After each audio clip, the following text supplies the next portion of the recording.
मुनीब, मैं कहता हूं लंबा ट्रायल भी हो, लेकिन फौज को आप क्यों मुकाबले में खड़ा करना चाहते हैं एक बड़ी सियासी जमात के और उसके रहनुमा के?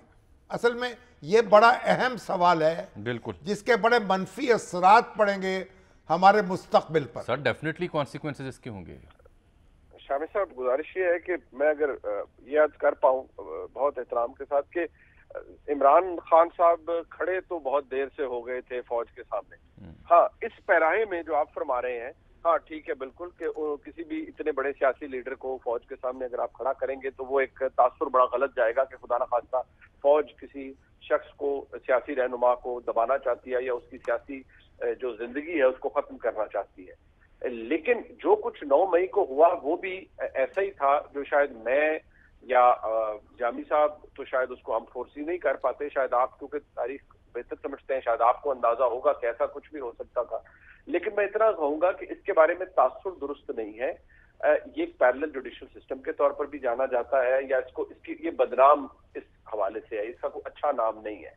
लेकिन इस वक्त जो राय आमा है उसको आप साइड पर भी रख दें।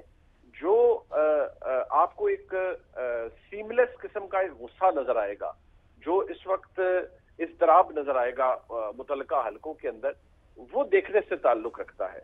उसमें इतना बड़ा बोर्ड लगा हुआ है उसके ऊपर कि zero tolerance, no debate, no negotiation, no reprieve and no excuse.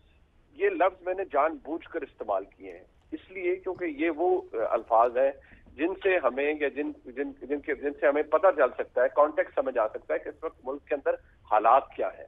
Imran Khan साहब की जो उनका जो तर्ज अमल था, उस ये एक दिन में तो शामिर साहब आप बेहतर समझते ठीक बात है मेरे मुनीब साहब, देखें आप तो अव्वलीन लोगों में से थे जिन्होंने जिना हाउस को जाकर जाके कवर किया। मैं तो आज गए थे। आल पाकिस्तान न्यूज़पेपर सोसाइटी के जो एग्जेक्टिव के अरकान पूरे मुल्क से इकट्ठे हुए और आज हम पहुंचे वहां।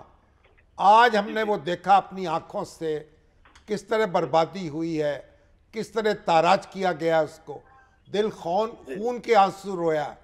हर शख्स, पूरे मुल्क से आने वाले तमाम जो मीडिया और यानी ओनर्स थे, वो नमनाक थी उनकी आंखें और दिल कट गया और फट गया। लेकिन इस सब के बावजूद मैं आपसे एक बात और अर्ज करूं, शेख मुजीबुर रहमान जिनके सियासत के नतीजे में मशरकी पाकिस्तान दो लख्त हुआ, जब आपने फौजी कार्रवाई के दौरान उनको गिरफ्तार किया, गिरफ्तार करके यहाँ आज के पाकिस्तान में ले आए, उनको कैद कर दिया गया पंजाब में, शायद फैसलाबाद में। उनका मुकदमा जो है वो भी फौजी अदालत में नहीं चलाया गया जी, वो उसके लिए भी एक खसूसी ट्रिब्यूनल कायम किया गया। वो ट्रिब्यूनल जो था वो जेल के अंदर नहीं, यानी हाँ, जेल के अंदर, वो और बात है ना आप, यानी असल वो फौजी ट्रिब्यूनल नहीं था, फौजी नहीं था वो। उनके खिलाफ जो शदीद तरीन अल्जामात थे, लेकिन AK बरोही जो है उनके वकील थे जी, और उसके बाद वो सिविल अदालत थी या ट्रिब्यूनल था जिसमें उनका मुकदमा पेश किया जा रहा था। और फिर जुल्फकार अली भुट्टो साहब, उन्होंने जब नैब के लीडर्स के खिलाफ कार्रवाई की, उनको गिरफ्तार किया, उनको हैदराबाद में बंद किया, उनके खिलाफ जो मुकदमा चल रहा था वो भी बगावत का था, गद्दारी का था, और वो चल रहा था सिविल ट्रिब्यूनल में। लाहौर हाई कोर्ट के एक जज जो थे उसके सरबराह थे ट्रिब्यूनल के, वो भी मिलिट्री कोर्ट नहीं थी। तो इसलिए हमारी जो तारीख बताती है, हमारी सिविल अदालतें क्या इस काबिल नहीं रह गई कि मुल्ज़मों के डील कर सकें और जो कभी जराइम है उनकी सजा दे सके? मुनीब साहब देखिए जामी साहब, शामिर साहब, ये तो बात आपकी दुरुस्त है, इस पे कोई आर्गुमेंट तो है नहीं। हमारे मुल्क में जो सरकारी तनसीबात है या उनको नुकसान पहुंचाने के हवाले से पाकिस्तान पीनल कोड के अंदर भी दफात मौजूद हैं, प्रोसिक्यूट भी लोगों को किया जा सकता है, मंतकी अंजाम के तहत भी पहुंचाया जा सकता है। इंसदाद दहशतगर्दी एक्ट के अंदर भी दफात ऐसी हैं जिनको इस्तेमाल करके लोगों को मंतकी अंजाम तक पहुंचाया जा सकता है। लेकिन मैं कोई बात ऐसी करूंगा जो कि शायद कुछ हमारे जो दोस्त हैं उनको तल्ख लगे। मसला ये है कि शामी साहब, रियासत तो बहुत पहले वेंडलाइज हो गई थी। रियासत तो आपको याद होगा, मुस्लिम लीग नून के लोगों ने जब सुप्रीम कोर्ट पर हमला किया, जिस तरह भी वो हुआ, वहां से भी आप सिलसिला शुरू कीजिए तो वहां पर भी रियासत की एक इमारत को पामाल किया गया। फिर 2014 के अंदर इमरान खान साहब के वो धरने के अंदर आपको याद होगा ISPR की स्टेटमेंट आई कि ये तमाम इदारे रियासत की अलामत है। बिल्कुल है, लेकिन जब उनको पामाल किया जा रहा था तो रियासत ने उस वक्त क्या किया?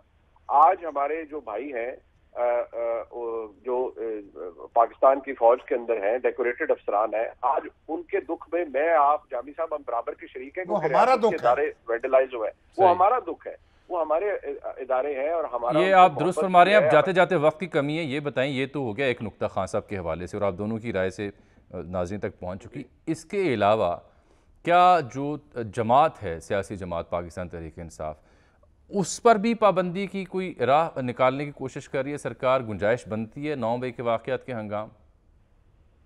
देखिए, दो तरीके हैं कानून के अंदर जामी साहब जिनको इस्तेमाल करके किसी भी सियासी जमात के ऊपर पाबंदी लगाई जा सकती है, जो कि मुरवजा कानून है। जी फरमाइए। पहली तो बात यह है कि मैं वो इख्तिसार से बता दूं, मैं बिल्कुल इसके हक में नहीं हूं कि किसी भी सियासी जमात के ऊपर पाबंदी लगे, और ना ये हल, मैं आपको कानूनी ना ये उसका हल है। लेकिन चले, एक इंसदाद दहशतगर्दी के कानून के तहत है 11 और एक पॉलिटिकल पार्टीज एक्ट के तहत है जी, और एक पाकिस्तान पॉलिटिकल पार्टीज का जो पॉलिटिकल पार्टीज ऑर्डर है 2002 का, उसके तहत गालिबन सेक्शन 24। क्या वो दोनों लॉज जो है अट्रैक्ट होते हैं इस सिनेरियो में पोस्ट 9th में? जी, जो खतरनाक बात है वो ये कि जो 2002 का पॉलिटिकल पार्टी ऑर्डर है उसके अंदर तो मामला हुकूमत के हाथ में है। हुकूमत ने एक गजेट नोटिफिकेशन इशू करना है। अगर हुकूमत की एस्टिमेशन में अगर कोई जमात गलत काम और against the sovereignty integrity of Pakistan उसने काम किया है तो वो एक रेफरेंस बना के भेजेंगे। अगर सुप्रीम कोर्ट उसे वेट कर देता है, अप्रूव कर देता है, होल्ड करता है, तो फिर वो जमात तहलील हो जाएगी। जबकि जो दूसरा तरीका है वो फिर इंसदाद बहुत शुक्रिया आपका मुनीर फारूक साहब।